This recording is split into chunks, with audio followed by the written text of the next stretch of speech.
Hello friends, ഇന്ന് നമ്മൾ നോക്കുന്ന വീഡിയോ നമ്മളെല്ലാം സ്വപ്നമായിട്ട് കരുതി നമ്മൾ ചെയ്യുന്ന വീട് കാര്യങ്ങളൊക്കെ ചെയ്യുന്ന സമയത്ത് നമുക്ക് കുറേ അബദ്ധങ്ങൾ കാര്യങ്ങളൊക്കെ സംഭവിക്കാറുണ്ട്. നമ്മൾ ഒരുപാട് പ്രിപ്പറേഷൻ കാര്യങ്ങളൊക്കെ ചെയ്തിട്ടാണെങ്കിലും ഒരുപാട് റൂമിൻ്റെയൊക്കെ കാര്യങ്ങൾ ചെയ്യുന്ന സമയത്ത് ഒരുപാട് അബദ്ധങ്ങൾ സംഭവിക്കാറുണ്ട്. അങ്ങനെ സംഭവിച്ചിരിക്കുന്ന ഒരു രീതിയിൽ നിന്നും അതിനുശേഷം അത് രണ്ടാമത് കൺവേർട്ട് ചെയ്ത് അത് കറക്റ്റായ രീതിയിലേക്ക് മാറ്റിയിരിക്കുന്ന ഒരു രീതിയാണ് നമ്മളിവിടെ നോക്കാൻ പോകുന്നത്. നമ്മുടെ റൂമിൻ്റെ അകത്ത് ഇത് റൂമാണ് വരുന്നത്, ബെഡ്റൂമാണ് വരുന്നത്. ബെഡ്റൂമിൽ വന്നിരിക്കുന്ന നമ്മുടെ കട്ടിലിൻ്റെ പൊസിഷൻസും കാര്യങ്ങളെല്ലാം കറക്റ്റ് ചെയ്തതിന് ശേഷം സീലിങ്ങിൻ്റെ ലൈറ്റ്സും കാര്യങ്ങളെല്ലാം തന്നെ കോൺക്രീറ്റിൽ കൊടുക്കുന്ന ബോക്സിലാണ് കൊടുത്തിരിക്കുന്നത്.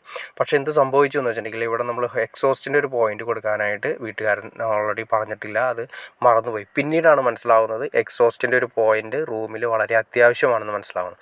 അതിനുശേഷം രണ്ടാമത് അവിടേക്ക് വയറിങ് എത്തിച്ച് രണ്ടാമതൊരു പൈപ്പ് 6 ഇഞ്ച് പൈപ്പ് എക്സോസ്റ്റിൻ്റെ റൗണ്ട് എക്സോസ്റ്റ് വെക്കാനാണ്, അല്ലെങ്കിൽ പൈപ്പ് ടൈപ്പ് എക്സോസ്റ്റ് വെക്കാനാണ് ഉദ്ദേശിച്ചിരിക്കുന്നത്. രണ്ടാമത് പ്ലാസ്റ്റിങ്ങും പുട്ടി വർക്കും കഴിഞ്ഞതിന് ശേഷം രണ്ടാമത് കുത്തിപ്പൊളിച്ച് വീണ്ടും അവിടെ ഒരു 6 ഇഞ്ച് പൈപ്പ് വെച്ച് ക്ലിയർ ചെയ്ത് അവിടേക്ക് നമ്മൾ സർക്യൂട്ട് കൊണ്ടുവന്നിരിക്കുകയാണ് ചെയ്തിരിക്കുന്നത്. എക്സോസ്റ്റ് നമ്മുടെ റൂമിൻ്റെ ഉള്ളിൽ വളരെ അത്യാവശ്യമാണോ അല്ലയോ എന്നുള്ളതാണ് നമ്മുടെ അടുത്ത ചോദ്യം. എക്സോസ്റ്റ് നമ്മൾ റൂമിൻ്റെ അകത്ത് വെക്കുന്നത് വളരെ അത്യാവശ്യമാണ്. കാരണം എന്തുകൊണ്ടാണെന്ന് വെച്ചിട്ടുണ്ടെങ്കിൽ നമ്മൾ സീലിംഗ് ഫാൻ ഉപയോഗിക്കുന്ന സമയത്ത് ചൂടുള്ള സമയത്താണെങ്കിൽ സീലിങ്ങിൽ നിന്ന് വരുന്ന ചൂട് കാറ്റായിരിക്കും പുറത്തേക്ക് താഴേക്ക് വരുന്നത്.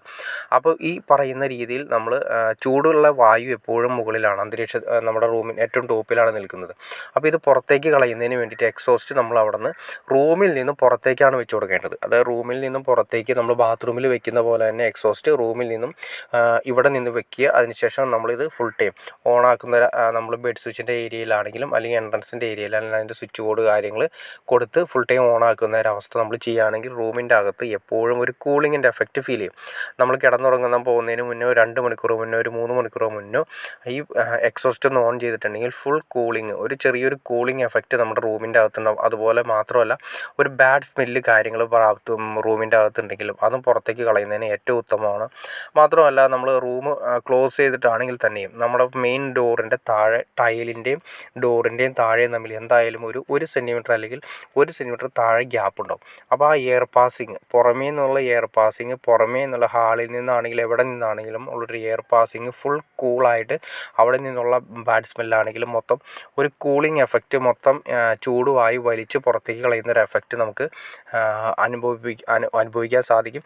അത് നല്ലൊരു കൂളിംഗ് എഫക്റ്റ് എപ്പോഴും നമ്മുടെ റൂമിൽ ഫീൽ ചെയ്യും. അത് മാത്രമല്ല ഒരു ഫ്രഷ് എയർ എപ്പോഴും നമ്മുടെ റൂമിൻ്റെ അകത്തുണ്ടാവും. മാത്രമല്ല ഇത് വലിക്കുന്ന സമയത്ത് നിങ്ങൾക്കത് കൂടുതൽ എഫക്റ്റ് ചെയ്യണമെങ്കിൽ നമ്മുടെ ഫാൻ ഓഫ് ചെയ്തതിന് ശേഷം നമ്മൾ എക്സോസ്റ്റ് ഇടുക. എക്സോസ്റ്റ് ഇട്ട് എക്സോസ്റ്റിൻ്റെ കൂടുതലും റൂമിൻ്റെ അകത്തുള്ള വായു വലിച്ച് പുറത്തേക്ക് കളയുമ്പോൾ എയറിൽ വേണ്ടിയിട്ട് നമ്മൾ ഇട്ടിരിക്കുന്ന എയർ ഹോളുകളുണ്ടാവും. ആ എയർ ഹോളുകൾ വഴി നമ്മുടെ ചൂടുവായു നമ്മൾ എയർ ഹോളുകൾ വഴി നമ്മൾ പുറത്തുള്ള നല്ല കൂളിംഗ് ആയിട്ടുള്ള വായു അകത്തേക്ക് വലിച്ചെടുക്കുകയും എക്സോസ്റ്റ് വഴി പുറത്തേക്ക് പോവുകയും ചെയ്യുന്നു. ആ ഒരു സർക്കുലേഷൻ നിങ്ങൾക്ക് ഫീൽ ചെയ്യുന്നതായിട്ട് തോന്നും. ഉറപ്പായിട്ടും അത് ഫീൽ ചെയ്യുന്നതായിരിക്കും. കാരണം വെച്ചിട്ടുണ്ടെങ്കിൽ എക്സോസ്റ്റ് ഓൺ ചെയ്യുന്ന സമയത്ത് അകത്തെ ചൂടുവായു പുറത്തേക്ക് കളയുകയും നമ്മുടെ എയർ കൂളിംഗ്, നമ്മുടെ എയർ ഹോളുകൾ വഴി അകത്തേക്ക് പ്യുവറായിട്ടുള്ള നല്ല വായു അകത്തേക്ക് വരികയും അതൊരു സർക്കുലേഷൻ രീതിയിൽ എഫക്റ്റ് ചെയ്യുകയും ചെയ്യും.